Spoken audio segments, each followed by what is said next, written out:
देखिए हमारे जो निरहुआ भाई संत का महात्मा हैं बड़ा बयान आप लोग सुनिए। अच्छा वो लगा तो हमारे लाइक करें, पूजनीय सब्सक्राइब हैं। करें, और जब शेयर दो करें। महात्मा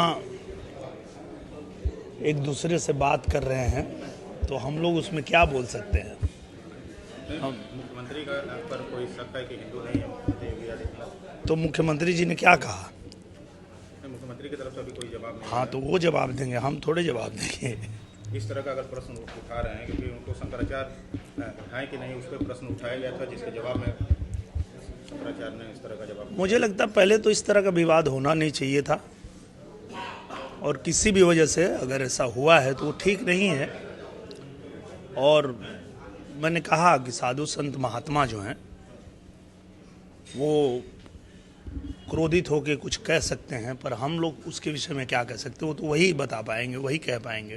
जो प्रयागराज में उनके साथ हुआ वो क्या सही था? जिस तरह से चुटिया तुलसी लोग बच्चों के वो सही था? बिल्कुल नहीं, वही तो मैं कह रहा हूँ कि कभी भी किसी भी संत महात्मा का अपमान नहीं होना चाहिए, चाहे वो कोई अधिकारी हो या कोई व्यक्ति हो।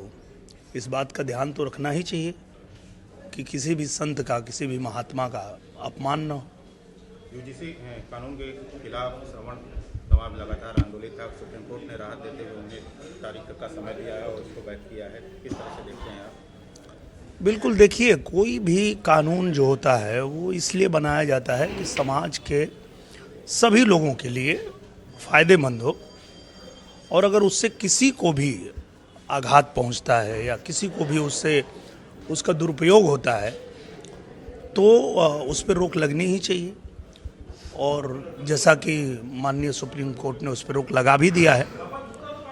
और मुझे लगता है कि देश में जो भी कानून बनता है वो देश के हर नागरिक के भले के लिए होना चाहिए, उसमें किसी के साथ कोई पक्षपात नहीं होना चाहिए। और किसी भी कानून से किसी को भी अगर दिक्कत होगी तो उसके खिलाफ आवाज़ उठाएगा ही, और फिर उस पर जो फैसला है वो भी आना ही है। बजट कल आ रहा है, किस तरह से देखते हैं बजट को? क्या होना चाहिए, क्या होना चाहिए? अब तो आने के बाद ही पता चलेगा। अब एक बार बजट आ जाए तो फिर वो सर, आप भी अभिनेता हैं, आपको भी क्या उम्मीदें हो सकती है बजट से कि क्या फिल्म इंडस्ट्री में कुछ बदलाव होना चाहिए या कुछ ऐसा होना चाहिए? होता ही है। जितनी बार भी बजट आता है तो वो ध्यान में रख के ही हर क्षेत्र में, चाहे वो हमारे देश के किसी भी उद्योग धंधे हैं, हर क्षेत्र को ध्यान में रख के ही बजट लाया जाता है। तो हम लोगों को भी उम्मीद होती ही है कि हमारे फिल्म इंडस्ट्री को भी ध्यान में रखा जाएगा, और रखा ही जाता है। तो जो भी आएगा बजट वो आने के बाद ही उस पर हम लोग कुछ भी कह पाएंगे। महोबा में मंत्री हैं स्वतंत्र देव सिंह, उनको विधायक बीजेपी के विधायक ने बंधक बना लिया, जिस पर जैसे अभी सवाल खड़ा कर रहे हैं। क्या हो गया? बंधक बीजेपी विधायक ने बंधक उनको बना लिया था, मंत्री जी को, स्वतंत्र देव सिंह को। अच्छा, इसके बारे में भी जानकारी है नहीं हमको। लगातार सवाल खड़ा कर रहे हैं कि जनता का काम नहीं हो रहा है, विधायक खुद बीजेपी से परेशान है, इस वजह से ऐसा किया जा रहा है। अच्छा, ऐसी कोई घटना हुई है तो मुझे पता नहीं है, मैं पता करता हूँ, उसके बाद में मैं उसके विषय में बोल पाऊँगा। चुनाव को लेकर के अमित शाह ने कहा है कि ये 2026 ममता बनर्जी के लिए आखिरी 2026 होगा। देखिए, बंगाल की जो स्थिति है और बंगाल के लोगों ने लंबे समय से जिस तरह से जो भी देश में योजनाएं आई उससे वो वंचित रहे, तो निश्चित रूप से जो जनता है बंगाल की, उनके अंदर तो अब ये भावना है कि हमें बदलाव तो लाना ही है।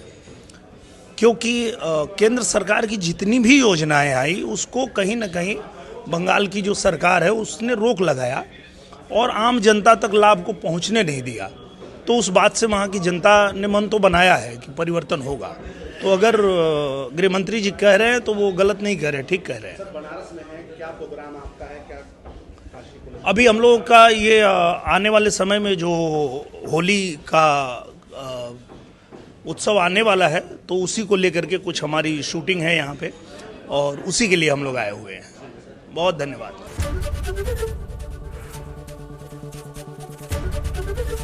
एबीपी गंगा, खबर आपकी, जुबान आपकी।